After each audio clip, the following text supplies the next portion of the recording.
Hi everyone, it's Valor with another tutorial for you in the Eden editor. This one's not so much a tutorial on mission making, this one's just a little showcase on some of the mods that I use when I play missions that I really now can't play without because they're so good.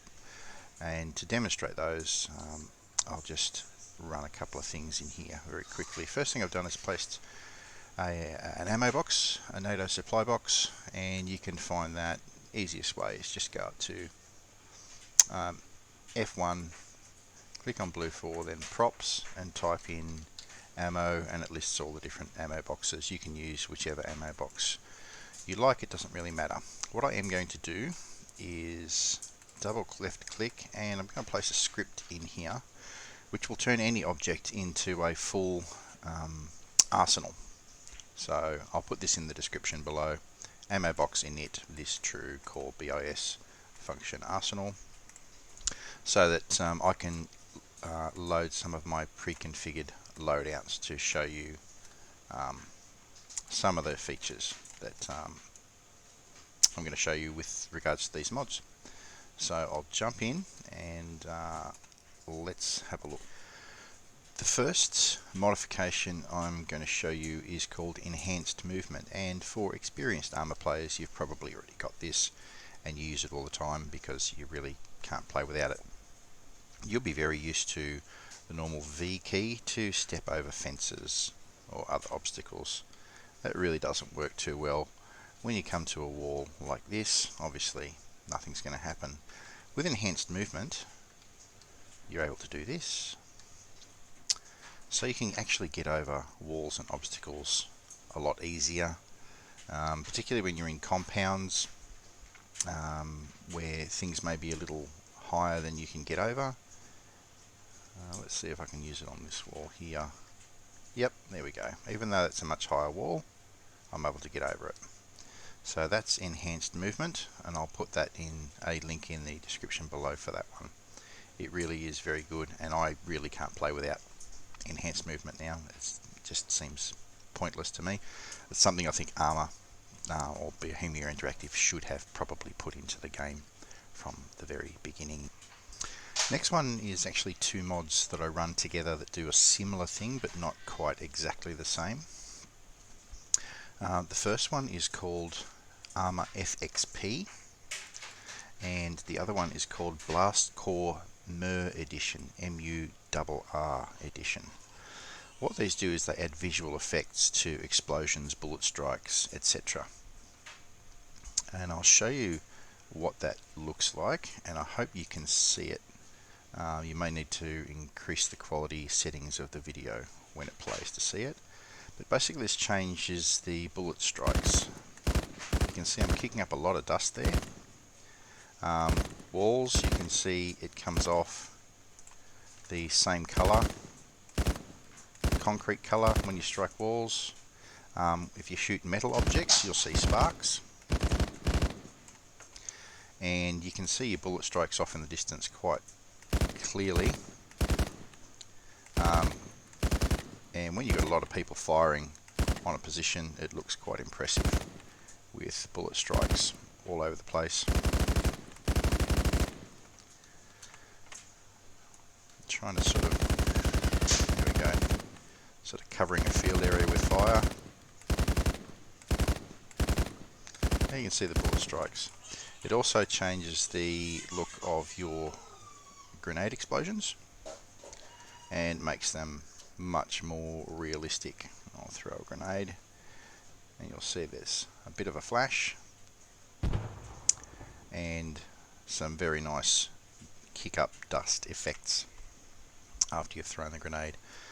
To show you what that looks like in the dark, I'll change to, okay, I'm now in a nighttime environment. Obviously I've got NVGs on, and I'm going to switch the NVGs off and throw an RGN grenade and show you the flash effect that you get at night with ArmaFXP and Blastcore Murr edition.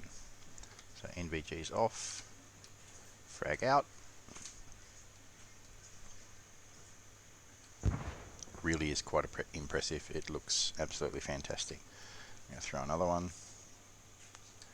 Because not only do you get the flash, but you get some dust kicked up, some soil kicked up. It looks really, really quite impressive. Now I'll show you what some mortar rounds coming in on this position look like.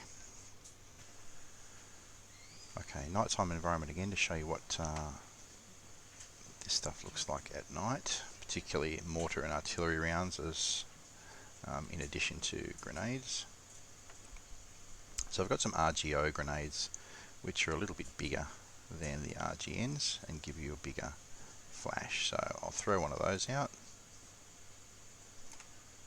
and you can see it's quite an impressive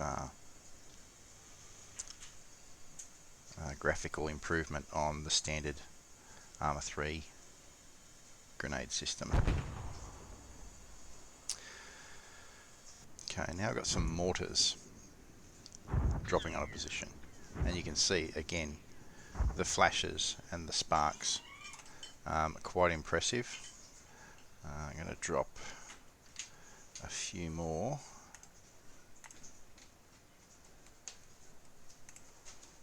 Just so you can see what they look like. I'll bring them a little bit closer.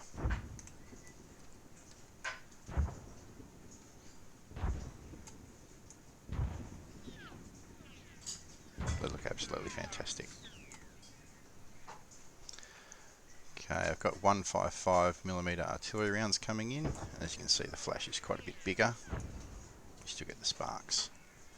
And of course you get the smoke flowing up from that. I'll just try throwing a blue light as well, and you should get a much better glow from the light than you would normally in standard Arma 3.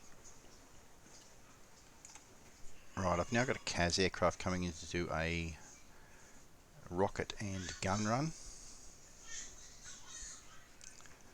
Again, so you can see what this looks like. Look at that. Absolutely amazing. You can also see that when those bombs or those rockets strike, they actually have a shock wave that goes out from the explosions. Okay, now I've got a bombing run coming in. Again, a CAS aircraft providing a bombing run, and you'll get to see what these look like. You notice the flash and the shockwave.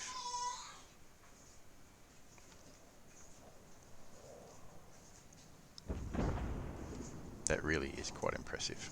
Absolutely fantastic. And the other one I've been using that you probably didn't notice all that much is the JSRS Sound Mod. It basically changes all of weapon sounds, the majority of them anyway. Doesn't work so well with potentially other full conversion mods such as Unsung, but there is a patch called AnRop which enables you to use JSRS for the Unsung mods. So it pretty much changes all of your sounds for your weapons as well as your vehicles and your aircraft. And I highly recommend that you check out all of these mods in the workshop, load them up in the editor, test them out, and I think you'll see that they are well worth your time. Thanks for watching, guys. I'll catch you next